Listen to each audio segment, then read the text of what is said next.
Our SEMA team, all the way from the top down, wanted to have a companion to the Heritage. When you look at it, you can see the Heritage taillights through the wing on the back, through the horsepower upgrades that we gained, just really make it that same car. Now for this year's 2020 SEMA show, we're making an homage to the Heritage Edition that we built last year by building a Sport Top Edition Supra.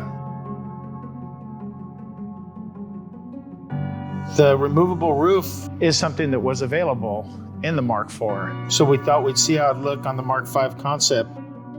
When the roof is off, there will be no bar down the center. It will be a completely open top.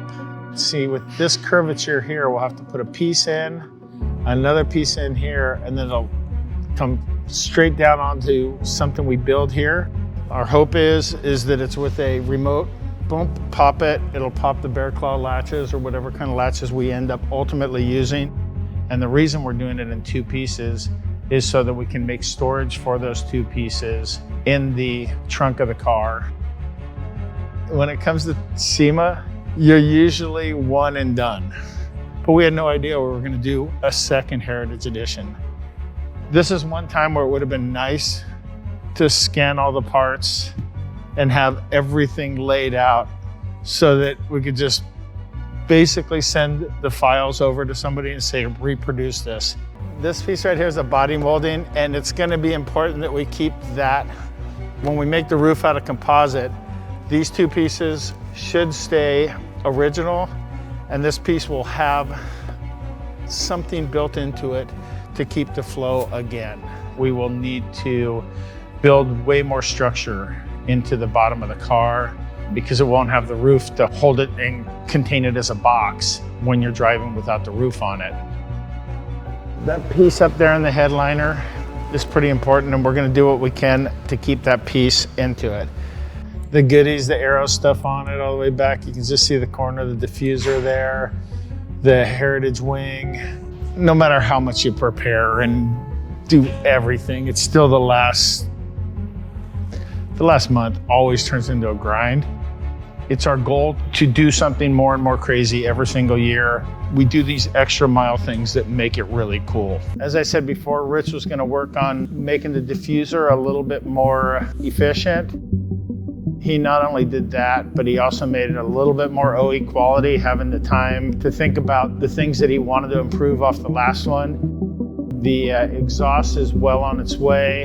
The downpipe is in. The location of the pipes coming out the back are also in place now.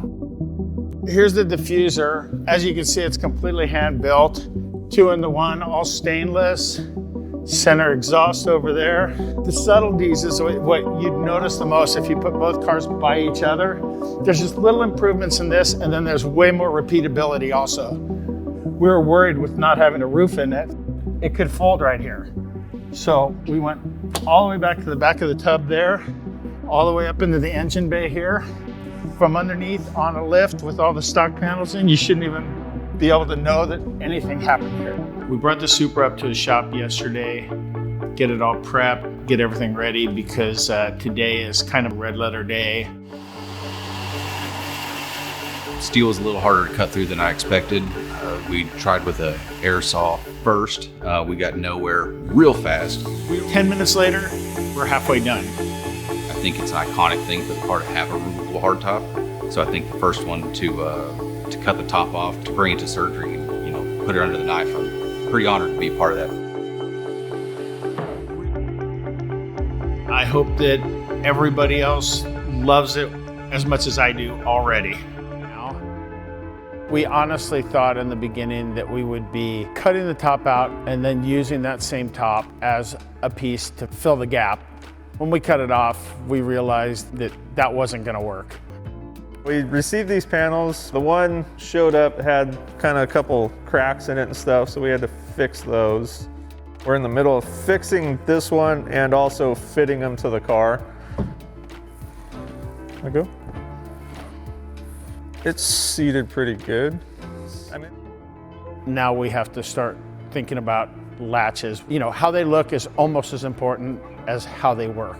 We took the color of the seats, the color of the interior panel right here, and matched it to the mirror covers. It just makes it a fun little thing that brings the inside of the car to the outside of the car. So we just use it really sparingly. You can see the car behind me, and it looks like it's miles off. Everything has been test fitted. It's gonna look like a completely different animal once we get the wheels, tires, brakes, suspension.